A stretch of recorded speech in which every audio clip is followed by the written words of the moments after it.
Babatunde Adesanya, also known as Teddy. And now I'm 50 years old, and I reside in Holland for the past 25 years.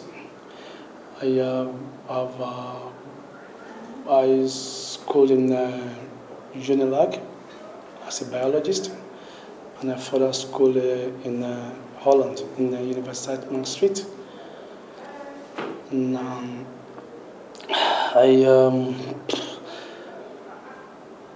have a wife in Holland. I'm blessed with 4 kids. I am here because there was an allegation about me that there was a fraudulent allegation about me that involved money transaction from Germany to Holland and then finally to Nigeria. I think it's about 400 something. I'm not too sure, 480 or 490,000 euros. Some month later, the police came to my place with him and arrested me and brought me to Abuja. That the money was fraudulent money. And I actually know from his bank manager too that it was fraudulent money. I never knew it was. So that was it. Akinpelu Hassan. I was born in Lagos. I am 41 years old. I am married with 2 kids. I graduated from the University of Lagos and I read educational administration. I actually graduated in 2009. I live in Lagos and I also have an office in Ikeja.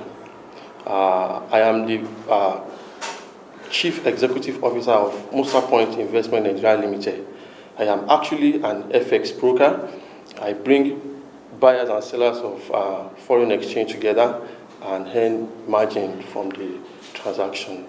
Actually, in April 2020, Mr. Babatunde Adesanya, who happens to be my best friend's elder brother, consulted me and asked if I have an Euros account which he can use to bring in some funds from his partner in Holland by the name of Mr. Gerald Baldwin.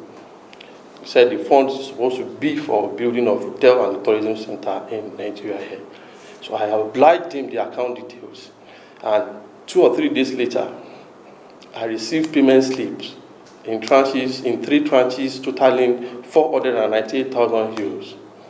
So I asked him that these funds, this is the slip. He said, okay, but the volume is much. My account is new.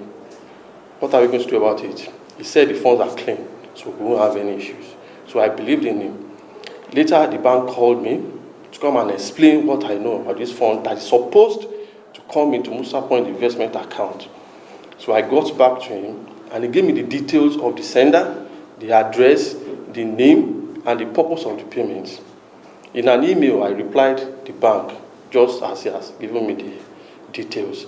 So a few days later, I got another email that the funds have been held and returned back, reason fraudulent transfer.